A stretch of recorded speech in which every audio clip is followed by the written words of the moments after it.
अपने नए छात्रों, एक बार फिर से मैं अपने नए अध्याय में आपका स्वागत करते हुए आज का अध्याय प्रारंभ करने जा रहा हूं। आज हम इंटरनेट क्रांति पाठ के बारे में चर्चा करेंगे। इंटरनेट क्रांति पाठ क्या है? तो इस पाठ में अगर हम देखेंगे तो प्रमुखतः इंटरनेट क्रांति पाठ में हम क्या सीखेंगे? तो इस पाठ में हम आज की दुनिया में इंटरनेट का प्रयोग, उसके लाभ तथा हानि के बारे में जानकारी प्राप्त करेंगे। ये जो पाठ है ये एक कक्षा में शिक्षक और विद्यार्थियों के बीच हुए वार्तालाप के बारे में ये पाठ है। तो उसको मैंने कुछ प्रश्न और उत्तर के रूप में यहाँ पर प्रस्तुत करने का प्रयत्न किया है, आप भी ध्यान से देख लीजिए। तो इंटरनेट क्रांति, इंटरनेट क्या है? अब यहाँ पर मैंने दो चित्र दिखाए हैं। इंटरनेट क्या है, इस चित्र के द्वारा मैं आपको समझाने का प्रयत्न करता हूँ। इंटरनेट के लिए एक कंप्यूटर, एक सर्वर और दूसरा कंप्यूटर, ऐसे दो मिनिमम यानी कि कम से कम दो कंप्यूटरों से ज़्यादा जब कंप्यूटर एक के साथ दूसरा मिल जाता है तो उसे हम इंटरनेट कहते हैं। यानी कि अंतर्जाल किसे कहेंगे हम? एक से ज़्यादा कंप्यूटरों का जो समूह होता है उसे हम इंटरनेट कह सकते हैं। जैसे कि यहाँ पर मैंने दिखाया 1 2 3 4 5, यहाँ पर वेब कैमरा है, यहाँ पर कैमरा है, यहाँ पर सर्वर है, यहाँ पर कंप्यूटर है, यहाँ पर टैबलेट है। ये सभी कुछ जो जोड़ने का काम करता है उसे हम इंटरनेट कहते हैं। अब सिर्फ इंटरनेट जानने से कुछ नहीं होता, आगे बढ़ते हुए कि आज के दिन में इंटरनेट खाना पीना जितना ज़रूरी है उतना ज़रूरी हो गया है। लेकिन ये क्यों हो गया है? अब देखिए, मैं आपको पहले दौर से समझाता हूँ। सबसे पहले हम लेटर के द्वारा एक दूसरे को मैसेज भेजते थे। उसके बाद यहाँ पर दिखाया गया है, देखिए टेलीग्राम आया, उसके बाद रेडियो आया, उसके बाद टेलीविज़न आया, उसके बाद टेलीफोन आया, टेलीफोन के बाद पेजर आया। पेजर एक इलेक्ट्रॉनिक ये होता था, यानी कि आज हम मैसेज भेज सकते थे।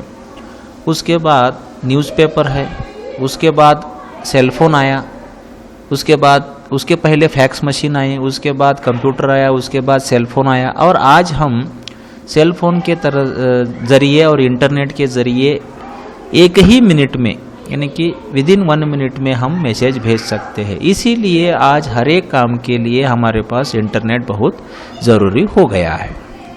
आगे बढ़ते हुए अब इंटरनेट से मदद कौन सी मिलती है? तो सबसे पहले मदद मिलती है खरीदारी करने के लिए। आज हम हमारे मोबाइल के ज़रिए या हमारे कंप्यूटर के ज़रिए घर बैठे हम कौन सी भी चीज़ खरीदी कर सकते हैं। मैंने आपको यहाँ पर एग्जाम्पल के लिए दिखाया है। देखिए, वॉशिंग मशीन है, टीवी है, रेफ्रिजरेटर है, मिक्सर है।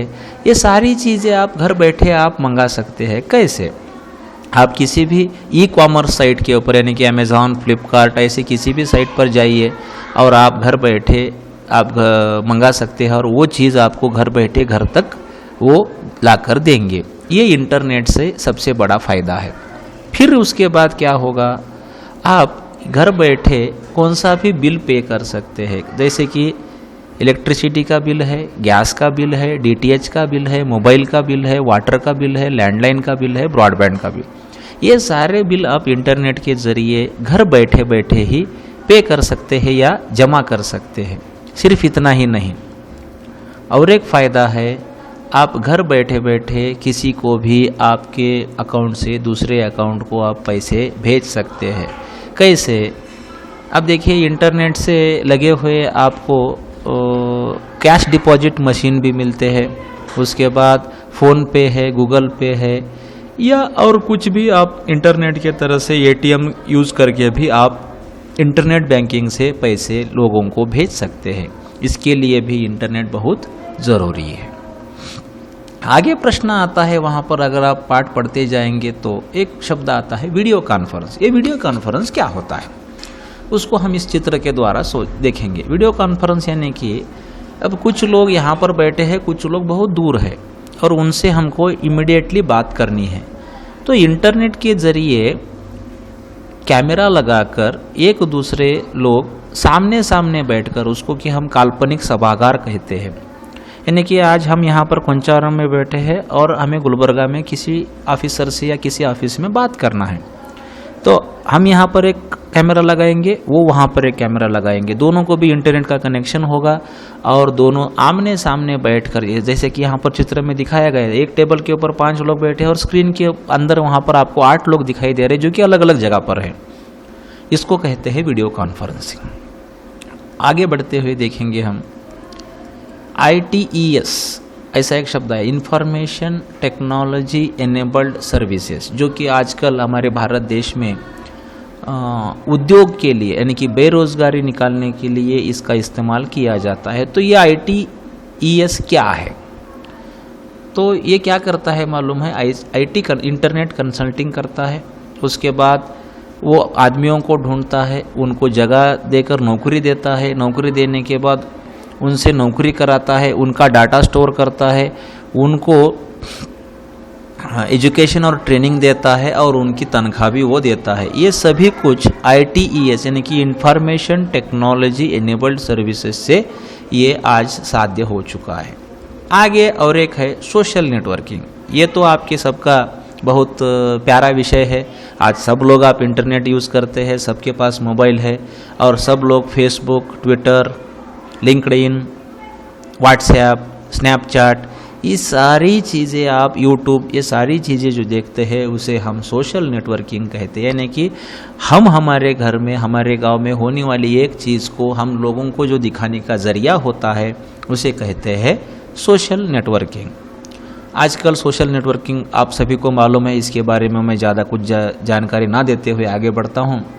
आगे है और हमारा अगला प्रश्न है ई गवर्नेंस। ई गवर्नेंस क्या है? ई गवर्नेंस यानी कि गवर्नमेंट का इंटरनेट गवर्निंग, यानी कि एक व्यक्ति आपको डायरेक्टली मिलने की ज़रूरत नहीं है। गवर्नमेंट की आप वेबसाइट के ऊपर जाइए, वहाँ पर आपका फॉर्म डालिए, जैसे कि यहाँ पर मैंने दिया है कास्ट सर्टिफिकेट, ऑनलाइन में डालिए, आपको आपके घर तक कास्ट सर्टिफिकेट आपके घर में मिल जाएगा इंटरनेट की तरह से। उसके बाद स्कॉलरशिप, उसके बाद आपका घर का टैक्स, उसके बाद हेल्थ इंश्योरेंस, उसके बाद एजुकेशन सर्विसेज, ये सारी बातें ई गवर्नेंस के अंदर आती है। अब ई गवर्नेंस क्या है? ई गवर्नेंस यानी कि सरकार का पारदर्शी लेखा जोखा, यानी कि जो भी सरकार काम कर रही है वो हमको सामने सामने दिखाई देता है, तो उसे ई गवर्नेंस कहा जाता है। अब इतना ही नहीं, ये सब हमने अब तक देखे कि इंटरनेट के लाभ क्या है। तो इंटरनेट के कुछ नुकसान भी है। अब कैसे?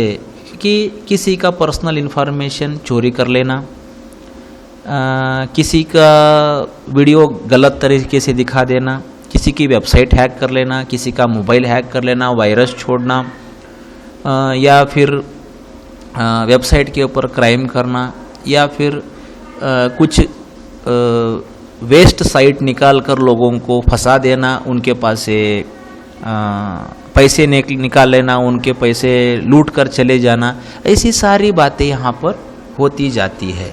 तो इतना, यानी कि अगर हम मोटे तौर पर देखेंगे तो इंटरनेट से लाभ भी है और इंटरनेट से नुकसान भी है।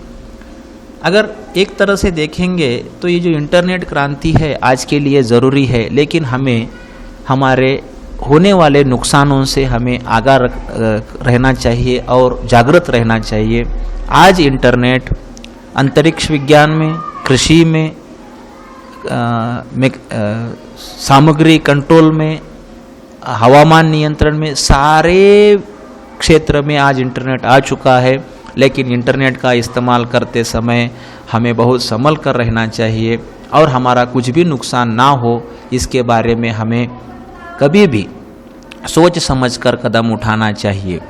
आज के पाठ में हमने इंटरनेट क्रांति, इस पाठ में जो कि एक कक्षा में ये पाठ प्रस्तुत हुआ था, उस कक्षा के ज़रिए हमने आज देखा कि इंटरनेट क्या है, इंटरनेट के फ़ायदे क्या है, ई गवर्नेंस क्या है, सोशल नेटवर्किंग क्या है, इंटरनेट के फ़ायदे क्या है, इंटरनेट के नुकसान क्या है, हम घर बैठे बैठे कैसे ख़रीदारी कर सकते हैं। उसी के साथ साथ घर बैठे बैठे हम बिल पेमेंट यानी कि बिल का भुगतान कैसे कर सकते हैं उसके बारे में, और संदेश कैसे भेज सकते हैं, उसके साथ साथ पहले ज़माने में संदेश कैसे भेजते थे, यानी कि पत्र के द्वारा पहले भेजते थे, आज के ज़माने में हम SMS या व्हाट्सएप के ज़रिए हम मैसेज भेजते हैं। इन सारी बातों की जानकारी आज के इस पाठ में हमने ली है, और इसी जानकारी के साथ और एक बार मैं आगाह करते हुए कि इंटरनेट जितना अच्छा है उतना ही बुरा है,